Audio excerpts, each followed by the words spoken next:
Hi everybody. Hello, welcome to everyone who's joining us today. Let me see who we have got in the room. So hi Kirsty, who organised this whole webinar. So it's lovely to have you watching us. The pressure is on. We've got to do a great job now. Hi Sean, hi Sarah, hi Nicole, hi Emily, hi Lisa, hi Adrienne, and hi Sophia. It's so lovely to have you all here. And I'm sure more people will be hopping in as well, but I promise I won't say hello to every single person because I know that you are actually here to hear the discussion. But it'd be lovely to know where you're joining from today. Hopefully everyone can see there is a chat functionality. Do you want to just pop in a quick hello back to us and let us know where you're joining us from? Otherwise it can feel really weird, like we're not actually talking to anyone where we can't see you all. And while you're all, and I can start us off just so I'm also role modeling here. So I'm in Banstead, which is a tiny little place in Surrey that no one has ever heard of, and it's looking pretty grey and horrible outside the window today. So I hope that, oh my gosh, look, we've got someone from Nice in France. Oh, I'm so jealous. I hope you've got much nicer weather than we've got here. Katie, who is in the room with me now, is in Warwick in the Midlands doing wonderful jazz hands. Adrienne is from, oh my gosh, Southwest Kentucky. We're an international audience today. I'm so pleased that I asked. We've got Sean joining from the Big Feston in Manchester, Lisa in windy Oxford. Lovely to have you here, Lisa, and Sophia. Oh my gosh, you're just down the road from me in Epsom. Hello, local person. So nice to have you here. And John, who's one of the people in the room today, is joining us from Lincolnshire. Oh, it's so lovely to know where you're all joining us from. Welcome, welcome. It's fabulous to have you here. And I thought I better start us off by asking everyone who's speaking today to introduce themselves. So Katie, can I start with you? Are you happy to say hi to everyone and let everyone know a little bit about you? Absolutely, Faye, of course I am. Hi everyone, lovely to see you and be sort of joining Faye and John, who neither of whom I've spoken to for absolutely ages, so this is going to be fun. So I'm Katie. I run a business called Katie J Copywriting. It's a copywriting business with a twist because it focuses on people who work in the HR space, because I spent 20 years as an HR professional and then went, nah, screw that. I'm going to go copywriting instead. So yeah, that's me. So I'm based in Warwick and I've got a little boy who's 5 and absolutely loving school right now. And long may he stay there today. Oh, wonderful. Oh, thanks so much, Katie. And so we'll move on to John now. John, would you like to say hello? Yeah, of course. So I'm John Palmstrom. I run a business called Off-Piece Coaching. I talk a lot around storytelling, both the inner and outer story. So really excited to sort of join today. I spent probably like 15 odd years working in the recruitment space with a lot of time in larger HR functions in big corporate investment banks. And yeah, I've got a 7 and 8 year old kids who keep me busy. And I guess a lot of the inspiration behind my business is around the mountains and the outdoors and winter sports. But yeah, really looking forward to talking more to everybody here and I guess bringing things to real life. Oh, so fabulous to learn a little bit more about you both. Thank you so much for sharing that. It'd be lovely for everyone who's here and watching today. It'd be lovely to know a little bit about you as well. Do you want to share just like a little tiny fact about yourself that in the chat so we can feel we're getting to know you as well? That would be so lovely. To tell you who I am, if we haven't met before, I'm Faye Wallace.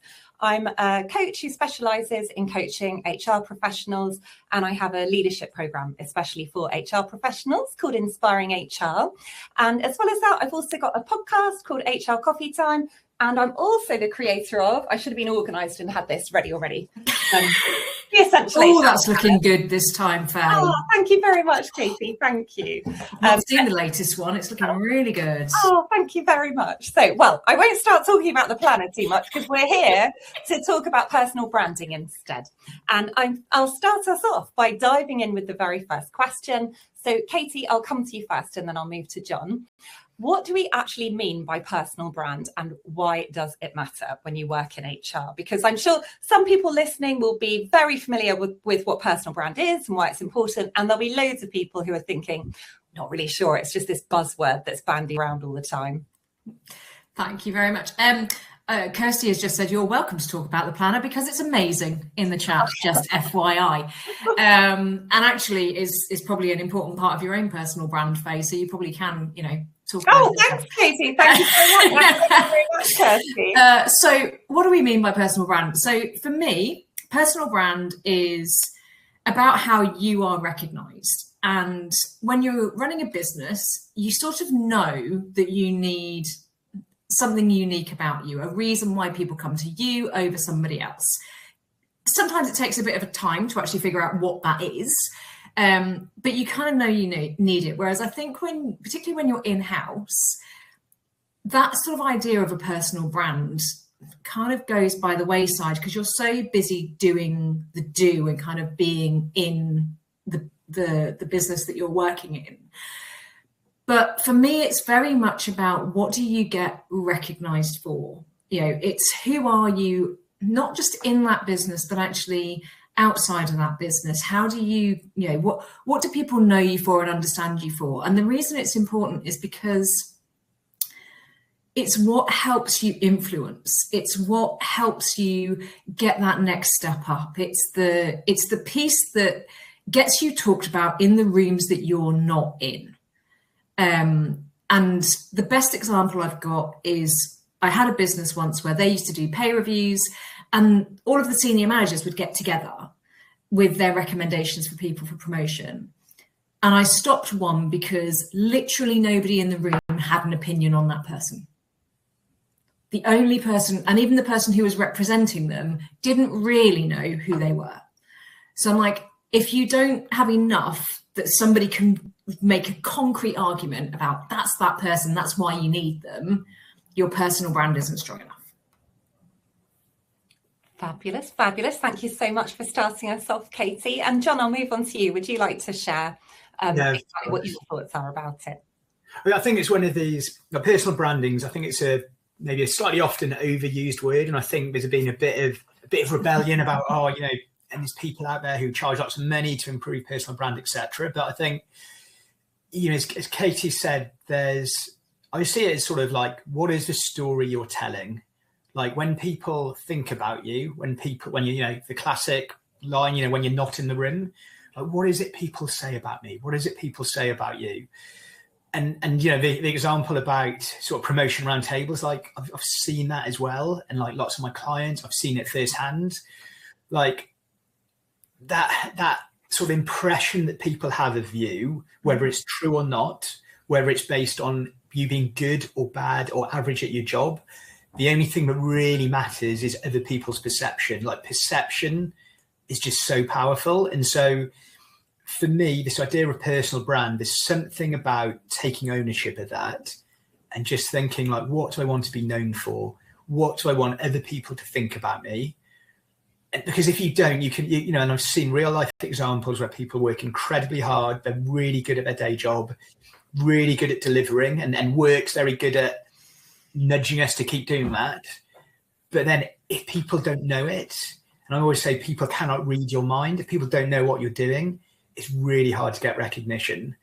And actually, if you take ownership, then it's not just like having an okay personal brand. It's saying, this is what I want to be known for. So you can have a massive, massive impact if you take that ownership of, as I said, maybe for me, instead of the word personal brand, I say, look, what's that story? What is the story you want, people to say about you? Oh, fabulous. Thank you both so much. And to explain to everybody who's watching right now, so Kirsty, who's arranged the webinar, she would normally be the person hosting it today, but she has to dash off because she's a woman in demand. So she asked if I would mind hosting it. So that's why, in case everyone's thinking, why is Faye asking all the questions and not answering anything? I have nothing to add. I think you've both done such an amazing job of answering the questions. Occasionally, I might pitch in with an idea as well, but I think you've both covered it brilliantly. And for everyone who is watching as well, also, please, if you have any questions, I know I'm here asking the main questions, but if you've got follow-on questions or completely different questions, please do feel free to put them in the chat, and we'll all be keeping an eye on the chat so we can make sure that we answer them for you if we can. And if you've got any comments as well, so if you think, oh yeah, I really agree with what Katie and John just said, or, oh, actually, I also think this, please do feel free to share it. It's lovely to get the input from you as well. But moving us along to a question that I have already got planned for you. Now I'm going to ask you both, and I'll start with John this time so we can mix things up a little bit. If you're not intentionally shaping your personal brand, what is shaping it for you? So I think the big thing that will shape things for you, it'll just be, ultimately, it's like what other people think. And I think a useful concept is thinking like what it is you can and can't control. If you are not intentional, then you have no control of what people, very limited control of what people are saying about you, of how people perceive you. Like it will be a byproduct of what you're doing. If you flip that and think, these are the things I want to be known for, this is what I'm good at, this is what I enjoy, and I'm going to find a way to let people know. Suddenly then that's what people, that's what people will talk to you about. That's what people will use you for. That's what people will recognize you for. So I think this, if you're not intentional about it, it might be coincidentally you happen to have a good personal brand, but there's also a good chance that a lot of the great stuff you can do, like it just won't get recognized, or it won't get seen, or one person's opinion based on one thing that happened 2 years ago, that's what you get known for. Oh, that's the person who delivered that project, or you're the person who organized the social event. And it's like, actually, like I'm a HR leader, I'm really good at this, and I've dealt with a massive complex transformation program. But you get, people remember small, impactful things about others. And so not being intentional, I think you're leaving a lot to chance, and you're crossing your fingers and you're going, oh, I hope people like what I'm doing, or I hope people realize I have done this extra thing. And for a lot of people, it doesn't come naturally, or you don't have a platform, or your workplace is not set up to give you that platform. So I think that's the sort of real risk there. Yeah, it's worrying, isn't it? Especially what you said about you might have done one thing 2 years ago and that's what everybody is knowing you for. Oh, thanks so much, John. Katie, how about you? What would you like to add? Some certainly similar thoughts, but I think the thing that's really sums it up to me is it was National Employee Appreciation Day recently. Didn't know that, picked it up from somebody else's LinkedIn feed. And I mentioned it to somebody that I was chatting to, and her manager was sat about 3 feet away on a call, headphones in, and she stood there and sort of went, appreciate me. And it's kind of that, right? It's that idea that you're almost trying to, mentally transmit the good vibes. And I think if you don't take responsibility for it, if you don't recognize it's something that's important, you get left behind. And as John was saying, you do then start to get recognized for the good, the bad, and the ugly that you've done previously. So when I was at the start of my career, the idea of personal brand was, I'm not even sure it was a thing, because it's been a little while now. But also, even if it had been a thing, I know that I wasn't taking accountability of that. It was very much, I was going with the flow. It was, well, I'll do whatever someone says to me, do you want to do this? Oh yeah, I'll totally do that. That sounds amazing, even if it was really crap. You become the note taker in meetings. You become, the person that someone kind of leans on even when they don't need to anymore. Because unless you start to step yourself actively out of those roles, and I remember I used to work in manufacturing, lots of performance management type issues. So disciplinaries, grievances, absences, that kind of stuff. There was a meeting that we had where I sat and I'd spent a long time working with a manager to change his view, not only of me, but also of himself. And I remember sitting in that meeting and going, okay. And I came out and he said, oh, I really need you to come to this one. I went, why? I said, because this is my contribution to the last meeting. And it was literally, I'd written the date of the meeting, the time of the meeting, and the people who were attending. I had taken no other notes because I didn't need to. He had taken all the notes. He had managed the meeting. He had dealt with all of the issues that were coming up in it. but he was still seeing me as that, that person who had to be there. I'm like, I don't need to be here. You can bring somebody else in because you are now very capable. You have to take some ownership of that, and not just by falling through it. And it's like John said, it's what do you want to do? Where do you want to get involved? What are the things that properly set your heart on fire? Because there's so much scope within HR, and we get sort of tarnished with we are the admin function. And there, Kirsty is a prime example of this. Someone who does not want to be seen as HR is the admin function, right? Like she's the anti-HR, if you like, because it's like that is so not what HR is all about. And you have to make sure that you want to put your own stake in the ground of what does HR actually look like? What does good HR look like? And how can I influence that, not just for now, but for 5, 10, 15 years' time? Oh, fabulous. Thanks so much, Katie. And I can see that, yay, we have a comment. So I think everyone needs to give a little cheer for Sian. Woo, thank you so much, Sian.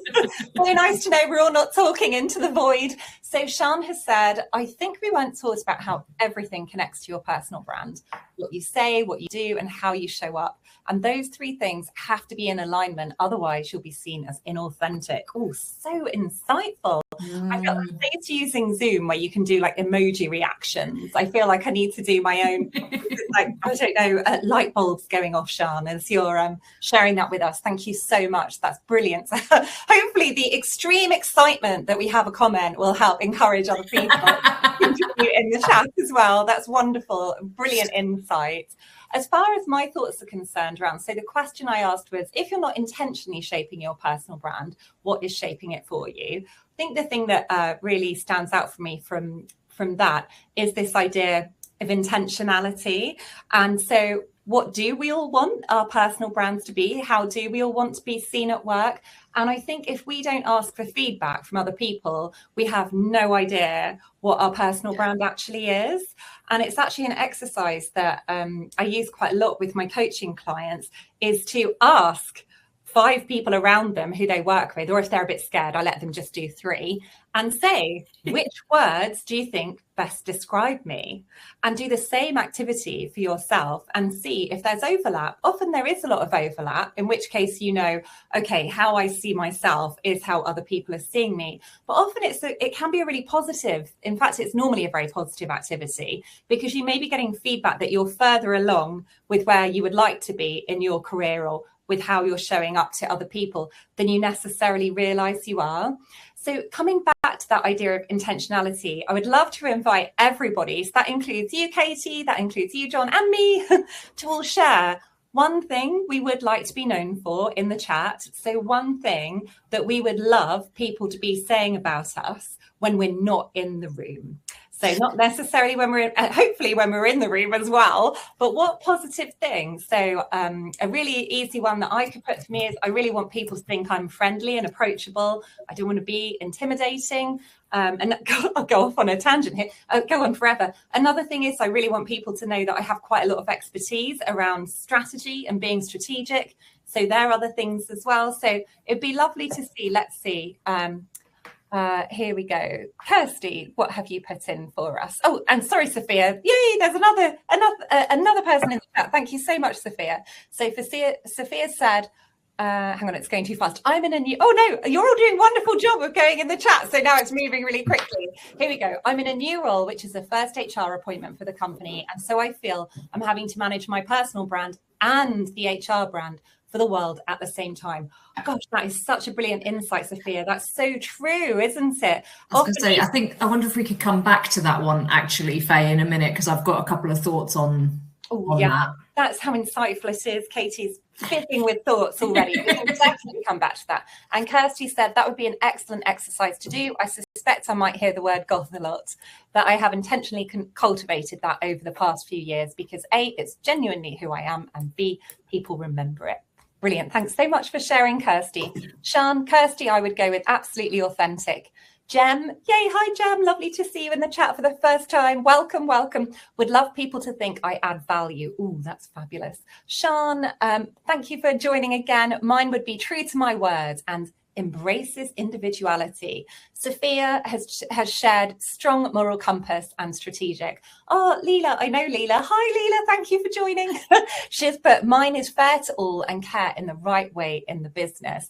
Isn't this amazing? It just goes to show how unique we all are, that everyone has got something different about themselves that they want to share. It's absolutely fantastic. And Kirsty, I promised I'd come back to you because you really wanted to continue and say something about that insightful comment we had. Did you want to do that now? Yeah, so I think my word would be creative, just to kind of continue the theme.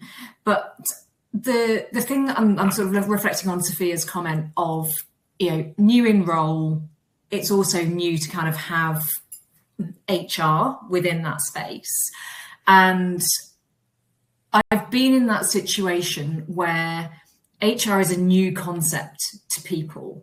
And one of the things that I found I was fighting against was people's preconceptions of what HR was going to be. And that actually is where personal brand really did come into it. So I leaned in very hard on what my own values were, how I thought, what I thought we could really bring to the business in terms of what HR offers, and setting that out from a pretty early time. So the first interaction I had with the VP of sales was him wanting, I'm smiling because he was coming down from Leeds, which is where Kirsty is at the moment for the event later. He had a view of HR as very much people who were chasers and trackers. And what he wanted me to do was book his hotel from him coming down from Leeds to Birmingham. And we were having this conversation on Slack. We'd not met, we've not had an interaction really before that. But that was his idea, that was what I was there for. And we got into this debate where he went, are you refusing to do this? I'm like, let's be clear. I'm not refusing. If you want me to do it, I'll do it. But when you arrive on whatever day it was next week, I'd really like a chat about what your expectations of my role are. Because when you're in that position of having to set the stall out, as it were, for HR, actually you're in a really strong position to help challenge people's preconceptions. So your personal brand, Sophia, really kicks in here. And I see you've added another comment saying, I can slowly see the expectation from leaders changing. Hang on to that. Make a note of all of the things where they do sort of change their perception, because you are doing that. You are influencing their understanding, and that comes from both your personal brand and the HR brand, because they wouldn't be responding to it if your personal brand wasn't strong.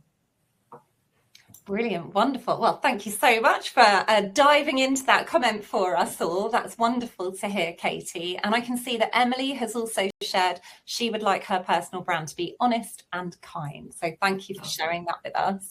And John, have you shared what you'd like your personal brand to be? One word. I haven't spotted it yet in the chat. Yeah, I think lots of people cheated with more than one word, so I'll probably do that as well. Oh yes, I said share one, and then I think I shared at least three. So feel free to share three if you'd like to. I think something about off-piste is like something, as a big sort of ski and snowboard fan, something about we all have a path that nobody else has taken. So I think there's something about almost like being able to like rebel and be yourself. And I think a lot of the people in Kirsty's community, like that is really important. I think I'm very energetic, very positive, which I know are common words, but they definitely do define me. But yeah, I think the idea of this creative, like untouched journey that we all go on, I think that's something that when I work with clients now, I always say like, look, you're the hero here. Like nobody else has taken this path. And there's opportunity again to take ownership, to make a plan, to make real life change. It's a bit of a rambling answer for one word, but hopefully there's some things that jump out there. That's absolutely fine. And I think it's a really good demonstration that actually, if we're not practicing saying what it is, saying things in one word, which we're not, because that's a really unusual thing to be asked. sometimes we need to say it out loud in lots of sentences to get real clarity on what it is. So I think that's a perfect demo of that. I'd add one to that, John, for you, which is adventure. Because I think both in terms of the way that you approach your business and your external interests and kind of the types of clients that you like working with, it's very much about pushing some of those boundaries and kind of going, no, you can. Like you don't have to just kind of stick with the norms here. You can go outside of that. So for me, there's definitely adventurous or adventure in there somewhere. Oh, thank you. Fabulous feedback. Again, excellent demoing of getting feedback from other people. We didn't even rehearse it, Faye. One thing that's really struck me is I've been reading in the chat what everyone's sharing about what they'd like their personal brand to be. And then when you, Katie and John, shared what you would like your personal brand to be, it really made me think of what Sian put in the chat earlier when she said it's about what you say, what you do, and how you show up. So because we've all been saying what we'd like our personal brand to be, and I've been reading out from other people in the chat, I believe that. If you go and say to people, as Emily has done, honest and kind, I'm an honest and kind person, or like Leela, I'm fair to all and I really care in the right way in the business. When you say that to someone, they have no reason to doubt you unless your actions don't back that up. So I'm going to feel really awful if we have met before, John, but I don't know that we have met before. But no, we haven't. I'm immediately like, oh, wow, John's so adventurous. I'm so boring, you know. he loves snowboarding and skiing and everything. Immediately, I totally believe that that's you. And look, Katie just backed it up. So I think that's a really strong point to what was shared in the chat earlier about Sian, like what you say, people do listen to it. So hopefully this is going to encourage everyone to think, do you know what, I'm going to say this a bit more out loud when I'm at work, or whether that's in an office or online or out and about with people. Say those words that I want to be known for. I think I was just going to say really quickly for Sophia as well, and she's talking about the difference between, you know, the HR brand and her own brand. I think in like working life, it's so easy that you create this like corporate persona, and I think there is something powerful, and a few people use the word, there's something about still being authentic. There's something, when you think of your personal brand, like don't like create something that's just like buzzwords, or you think HR or your, you know, even if you're not in HR, whatever you think your function should be known for. Like some of the best leaders I've ever worked for or worked with, there's something about the closer they are to like their real life personality and what they're like as a person. Yeah. Like for me, they're the people who stand out. They're the people I remember 15 years later. I'm like, wow, yeah, they were really them. That was their brand.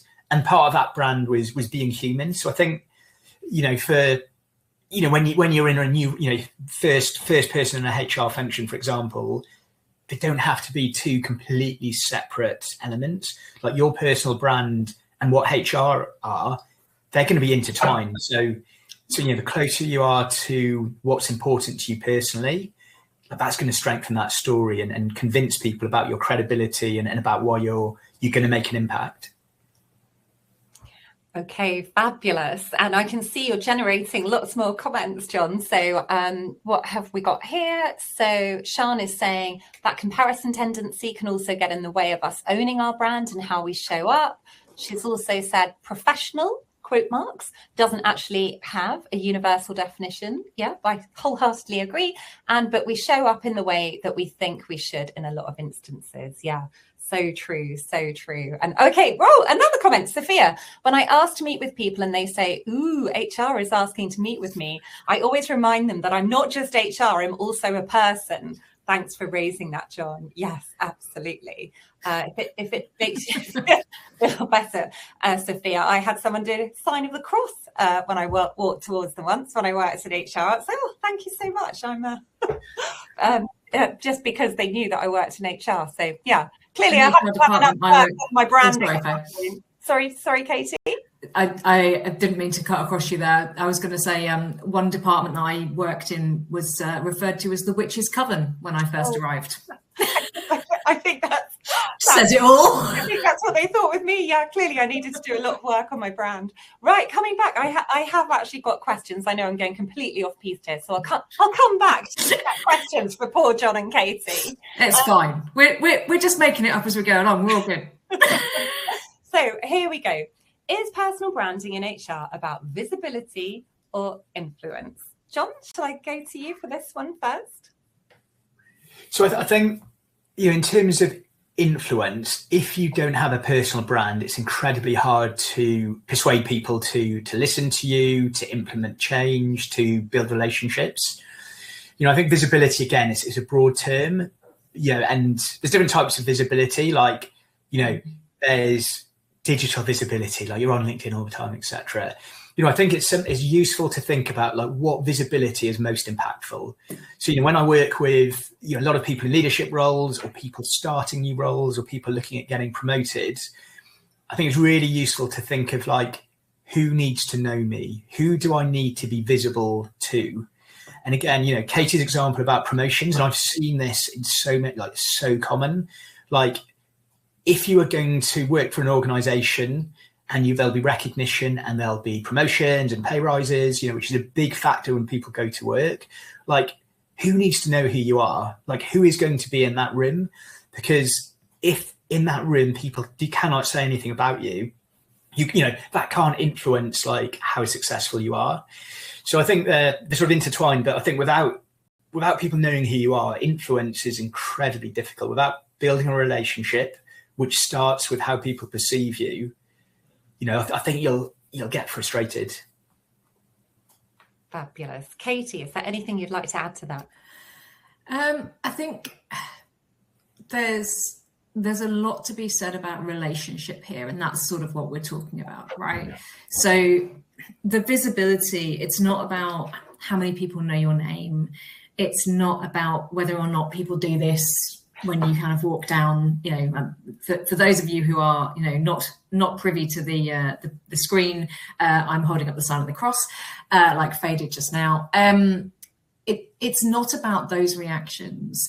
It's about, a lot of it's about the emotions that you elicit from those people that make it stick.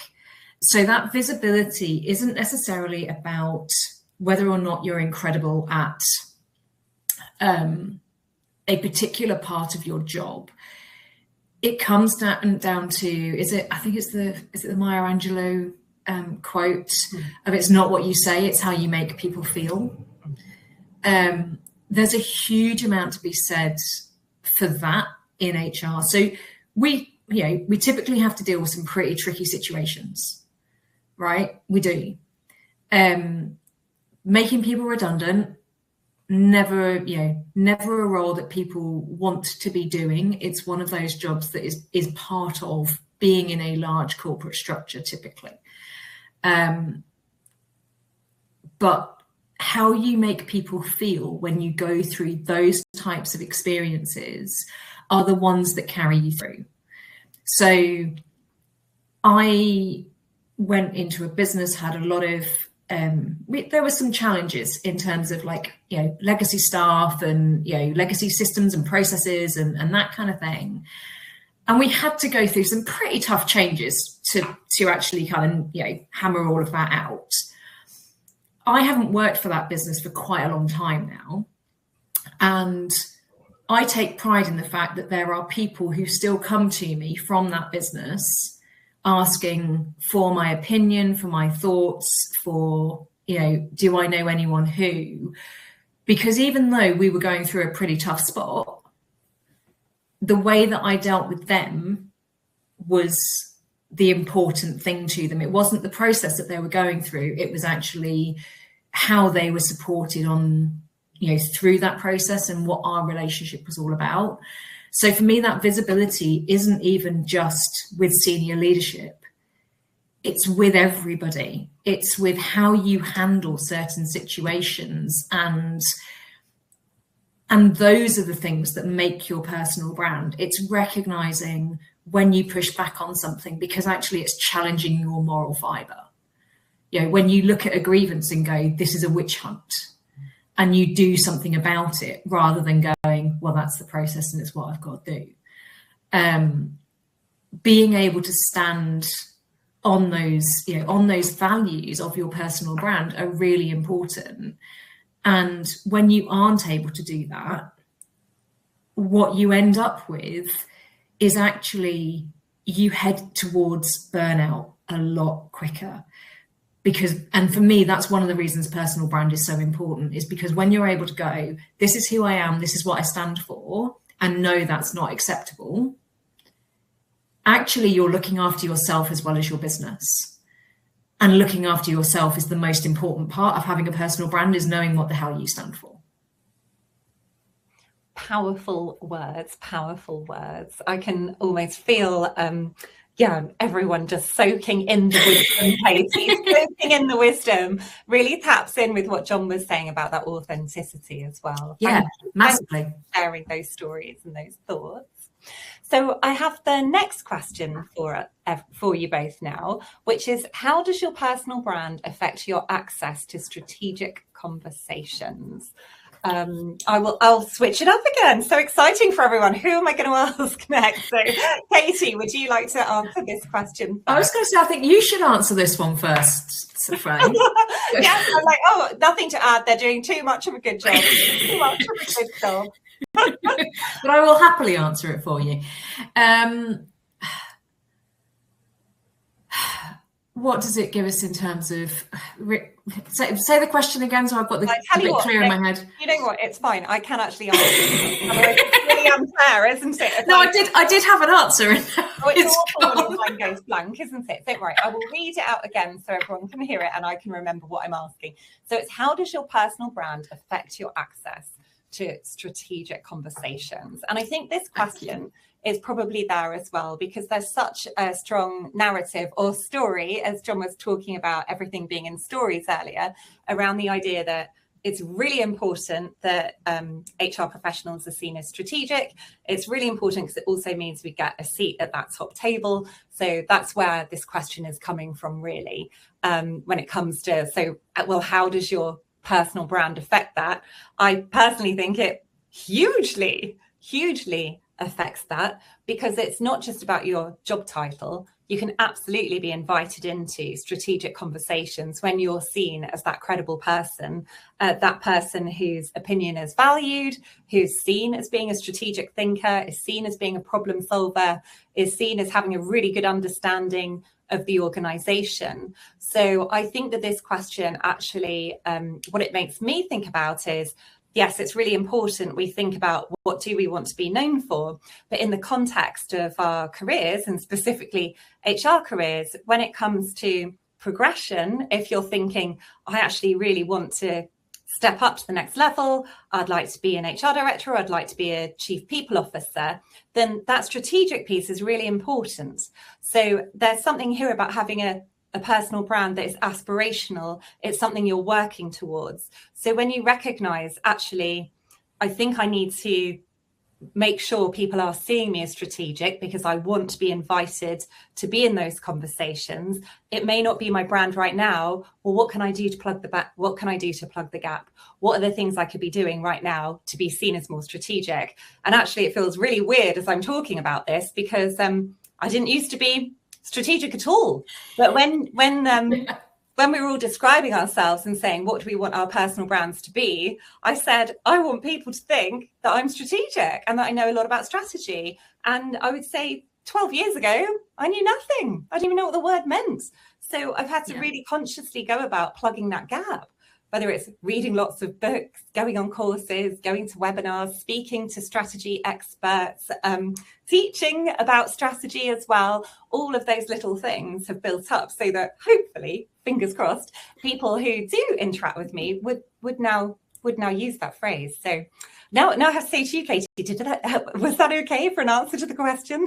Absolutely. I think it's a great answer to the question. And I think you're right. You do need to think about the rooms you want to be in and not just the ones that you are in. And I want to pick up on something which isn't directly to do with the topic. It is and it isn't.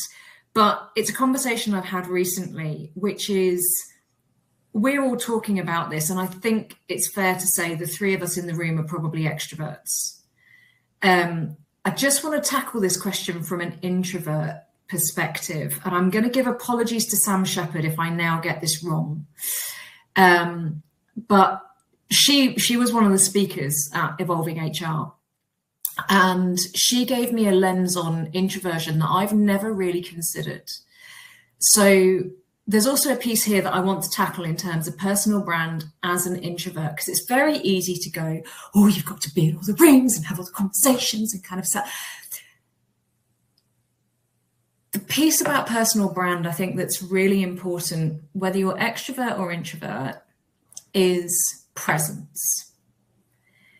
And when you are introverted, it's very easy, and I know Sam's done some research into this, which is why I'm sort of referencing her. It's very easy to get overlooked for that promotion, for, you know, whatever that next opportunity, that next project, that next step is, because you're the quiet one in the corner. And actually, I just want to kind of blast that one away. So I want to be really clear. Personal brand is not, you have to be the loudest one in the room. What you have to do is command presence in the room. So if I think about the managers that I've had, some of the most effective managers and the most influential have been introverted, because they're the types of people that they absorb everything, then they reflect on it, and then they say something. And whatever comes out of that is the piece that actually matters. And what they say really matters. So, you know, when my former kind of global benefits director would sit in a meeting and they were discussing something, he would be able to pull through the right things, but he was also confident enough to say, I need more time to process that. So I think sometimes it's about actually identifying how you need to work for people to get the best from you, and that is also part of your personal brand. So if you need a chance to reflect, get that chance to reflect, build it into the way that you work so that people can get the best from you, and use your personal brand to push back when other people are challenging those boundaries for you. Because everyone can have a personal brand. It's not an extrovert thing. And I know that doesn't directly answer your question, but it links into that idea of, you don't have to be loud to be strategic, and you don't have to be loud to be in those meetings. You're now making me paranoid that you think I'm really loud, Katie. No, I don't at all. But do you know what I mean? It's that sort of, I think when we talk about it, we talk about, you know, you need to be in the right spaces and you need to do this. And as I've sort of sat here, I'm like, but what if some of the audience who are listening are going, I can't do that. I don't want to do that. That's not my style. How do I still achieve this? The answer is you can still achieve it. And actually, it's even more important for you to understand what your personal brand is and what you bring, because naturally, people respond to the loudest voice in the room. Well, I'd have to be really conscious. I've got so many thoughts I could comment on that. I want to make sure I've given John an opportunity to answer the question. Sorry, John. I'll skip it for a minute. So, John, what are your thoughts on how your personal brand affects your access to strategic conversations? So I think it's going to be key. Like, a lot of it will come down to credibility. Like, for other people in leadership roles to let you into that room, like, they need to, you know, again, these human emotions, they need to be able to trust you, an element of, you don't have to be best friends, but an element of being able to like you or work together professionally. I think a really important concept to think about, and I think Faye, you touched on it, is like, what are the gaps? So being aware of, you know, if you want your brand to give you access to something else, and I think Sean said about owning your space, like, if you want to own your space, like what are the important things in that space that you want or you feel you need to be known for. So if, for example, you're in a senior, in a HR role and you want to get into the senior leadership level of conversations, like what are the things that people, what do you personally want to do, but also what do these people need to see? So for example, it might be, the chief exec or a CFO or senior people in the more analytical functions might be like commercial, P&L. Again, it moves your language from, again, whichever function, like we're using HR today, but it might be, rather than talking about HR, it might be from a business perspective. So, in terms of personal branding and access to proper strategic conversations, having an awareness of what and again, being curious, like, well, what do the people in that room have? What are the traits that they show that I currently don't show? Like, if you don't know that, you can be like, right, I'm going to be seen as the HR expert, and that'll get you so far. But if people, as lots of people have said in the room today, if people don't respect HR or don't see the value of HR, you'll hit a ceiling. But if you sort of, again, zoom out further and think, well, what do I, what is the brand that I need to open the door to these, to this world, like having that awareness by asking and finding out, then you can do something about it. And then you can make a plan and say, okay, for me, I want to be a HR leader. So therefore, what I want to be known for is, a human side, a commercial side, and maybe something about deep expertise in something. As you're intentional about it, you can work towards it. But if you're not intentional and you think, right, I'll just work really hard and be brilliant at HR, somebody in a completely different function at a senior level, there's going to be a ceiling. So again, it comes back down to this theme about being intentional and being aware of what is it, what are the elements of your personal brand that are going to, create your space that will make you unique. Brilliant. I'm so pleased I zipped it. So we got to hear your fabulous insights, John. I'll unzip it just for for a second. Just coming back to what you were saying, Katie, about introversion and extroversion, and how that can show up and how you can worry about people thinking, oh gosh, actually, if I am quieter, can I do this? I think you tapped into something that links in brilliantly with what I've forgotten now who it was who said it. I think it was Sean or Sophia at the beginning about HR's brand as well. And I think what's wonderful about any discussion of a topic like this is the fact that you've immediately brought in inclusion into the space, Katie, which is just so important and something that we have huge influence over as HR professionals. And for anyone who is thinking, well, actually, I do find it harder to be the loud voice in the room. If everyone else is talking all the time, I will just be quiet and let them speak first. Actually, there are so many other people who feel that way as well.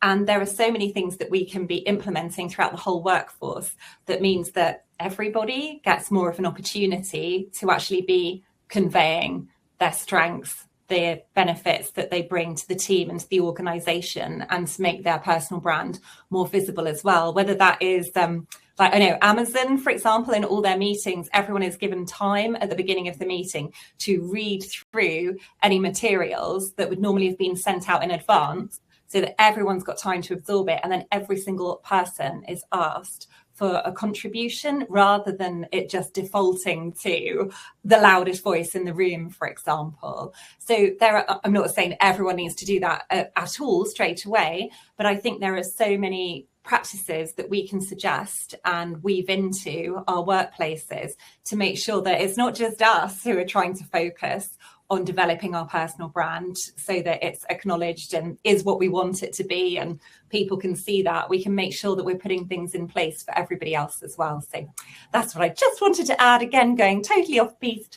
So thank you again, Katie, for bringing that up. And what have we got here? We've got some things in the chat. Oh, Sean's just saying goodbye. Okay, goodbye, Sean. It was lovely to have you here. And I'll move us along to the next question, which is, What does a strong personal brand give you that technical HR competence alone does not? And so, John, I'll come to you with that question. I'll just repeat it again for everybody. What does a strong personal brand give you that technical HR competence alone does not? So I think, in any job you're doing, like being functionally good at your job, it gets you so far. But so I think that the big analogy I always think about is like people cannot read your mind. And so your manager does not know everything you do in a day. Your manager's manager, your boss's boss, like the more senior stakeholders who have more influence on your career, they're even further removed from what you were doing day to day. So, and I've seen this firsthand. Somebody used to sit next to me at JP Morgan. They're an amazing recruiter. They had smashed all the targets across all of the teams. They worked incredibly hard, incredibly long hours. Their delivery sort of stat is a very transactional role. Their delivery stats are amazing. And yet every year at year end, our manager would be saying that you need like, do people know who you are? When it comes to those promotion discussions, do people in other functions or other departments, do they know who you are and what you do? And he would say, why do they need to? And he got so frustrated. And he was like, why do they need to? Like, I'm doing a really good job. I'm not doing all these stupid, like, extra projects or, and he was an introvert. He was like, I'm not going to go and speak at a town hall to get my net, et cetera, et cetera. But ultimately, because he wasn't doing that, other people did not know what he was doing, and it did hold back his career. And it was really frustrating, and it was really unfair in many ways. And he was like, well, I'm clearly outperforming other people, but I'm not getting recognised. But again, it goes back to ownership, because you cannot control what other people are thinking. You can't control what people who don't know who you are think about you, but you can control. Once you start taking ownership and thinking, this is what I want to be known for, this is what's important for me, like that's what will make a difference. And I think something I say to any of my clients when they're talking about stakeholder management or stakeholder mapping, especially when you start a new job or an existing job, is if you have an understanding of what people are passionate about and what pisses them off, if you know those two things alone, then you can talk to them about it. And so from a personal branding perspective, you can think, that's how I can help solve that person's problem. But if you're not aware of that, or you're not curious to try and find out, there's a lot of potluck about what you get recognized for. And so going back to, if you've got deep expertise in, as a HR professional, that only gets you so far, because people, as soon as each step removed from your function or direct visibility to what you're doing is less impactful.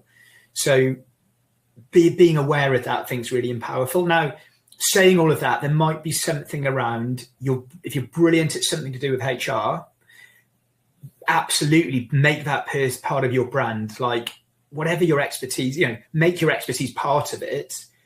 But you also need to, like, again, zoom out and look at the bigger picture around what do other people think. It's not enough just to be really good at the day job in front of you. And I've seen so many people whose careers plateau or get frustrated, and they're really good. And it's really frustrating as an outsider to think there's these great people, that if you don't take ownership, the sort of system and the machine in any organization, like, there's a big risk that you'll get lost. Yeah, and I can see that Sophia has a comment for you there. Rather than me reading it out, do you want to have a read of it and see what you'd like to say? I think she's referring to the messaging when you were saying about that person at work being told, "Oh, you've got to be out there more." And I think in terms of the sort of reading, and I think one of these things, like, there is, like it or not, there is this corporate game we play when we work in any organisation, big or small. There's different moving parts at play. I think getting as much clarity as you can, whether it's speaking to your manager, whether it's speaking to decision makers, and saying, how does it work here? Because if you don't understand, especially if we're talking about things like recognition and promotion, if you don't understand that, then again, people cannot read your mind. So, they can't view everything you've done that's been brilliant. So I think there's something around just asking the question and saying, how does it work here? Or and even if you've been there for ages, you can still say, so what am I being measured on? What are the things that are important, to your stakeholders and your manager, other stakeholders who have an influence on your success, saying to them, well, what is success for HR here? What do you want to see HR doing? What do you want to see me doing? I think having those conversations and asking the questions because otherwise we second guess, and we can't read our manager's mind either. So if we don't know what people are passionate about or what pisses them off, and we're guessing, we can do this project. I think this is the project that's going to set me up, and it's not a priority. And it always it's very easy to do this really cool project you're interested in, but if it doesn't influence your senior stakeholders or they're not interested, suddenly you're like, there's this disconnect. So I think there's something about an honest conversation and looking at transparency and just saying, how does it work? Like, how can I navigate this? How do other people navigate this? What have you seen other successful people do when it comes to showcasing their function, or showcasing HR? So hopefully that helps a little bit. I think so. Sophia said I agree completely, and she's also said managing upwards and across is needed sometimes. And listening to you talk, John, it really just impresses upon me the importance and the power and the impact of communication. It's funny because if you ever run an engagement survey in any organization, one of the areas that almost always gets picked up that everyone says could be better is communication. And it was really hearing you talk just then that made me think, oh my goodness, this is just another example of it, isn't it? When we're talking about personal branding, we are talking about communication. When we're talking about understanding, how to get your personal brand across and what's important in your workplace, all about communication and finding that out by asking the right questions. When it comes to working effectively within teams, it's about understanding each other. You cannot underestimate how important that is and how much those conversations need to happen, instead of us all just thinking that we're mind readers and that everyone can read our minds.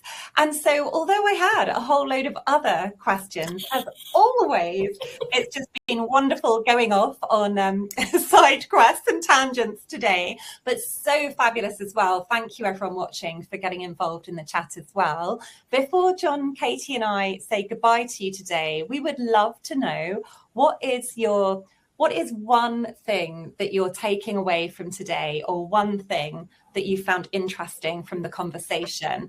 If you could pop that in the chat for us, we'd really appreciate it. It's so lovely to know from you what's been useful or interesting. So starting us off, if I was going to pop it in the chat, mine would definitely be just again confirms how important communication is.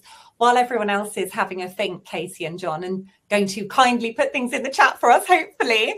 How about you, Katie? What's one insight or takeaway from today's conversation that you're taking? So one that stuck with me is something that John said right at the start, and I think this is what carries all the way through. Perception is powerful.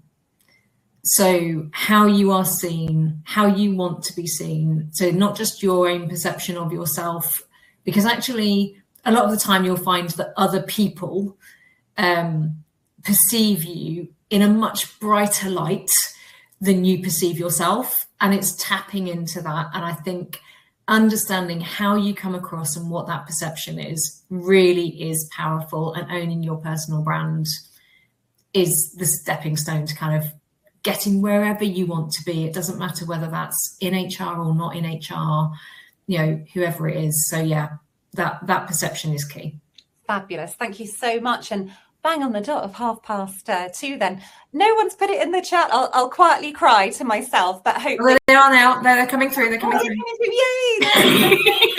They're just such wonderful, insightful comments. It took them a while. So while those comments start popping up, hooray, thank you so much, everybody. John, would you like to share what's your key takeaway or insight from the discussion today? I think there's something Katie said about you need to make personalize it. It doesn't have to be copying other people. Like, again, the extroverts, it's almost like an easier, more obvious approach. Say, be really loud, get in the room, etc., etc. Find what works for you. Be true to yourself in terms of what you want to be known for. If there's types of work you want to do, tell that story, tell people. like say, I want to do more of this. I can do more of this. I am good at more of this. Because again, people can't read your mind. So, you know, it all links, you know, this word, this intentionality, like taking ownership, because, you know, I always say like nobody else will take ownership of your life and your career as much as you, or of as much interest. So that taking ownership is so powerful, and it shapes everything you do in your life and your career. Yeah, absolutely. And I'll just quickly read out the comments. If people have to go, I know we're a minute over. Thank you so much for being here with us. We've loved having you here. Thank you for the engagement in the chat. It's been so lovely to have it. If you can stick around, I'll just quickly read through the comments. So Jen put, I found it useful to consider the behaviours of others who I would aim to be or be peers of. Look at those involved in the strategic discussions and role model some of their behaviours.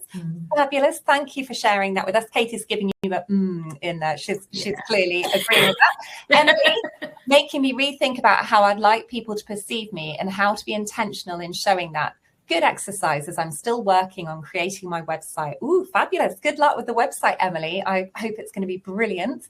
Becky, look at achievements with positivity. Hard when I've not worked for some time. I know it can feel really difficult, can't it? But you will have so many achievements. And if it's hard to do on your own, maybe it's about asking for that feedback and having someone else remind you of them as well. Leela, ask people what they're passionate about and what frustrates them the most. Oh, yeah, that's a good one. Sophia, how long-lasting perception can be. I need to jump, but thank you. Okay, Sophia's gone, but that was lovely to see your comment. Thank you, Sophia. So I'll wrap us up for today. Thank you, everybody who came along to watch. Hope you enjoyed it. If you're watching this as a recording in the future, thank you for watching it. Again, we hope you enjoyed it and found it helpful. And of course, Katie and John, thank you so much for joining me today and answering all my set questions and side quest complete side questions. It's been wonderful chatting to you both.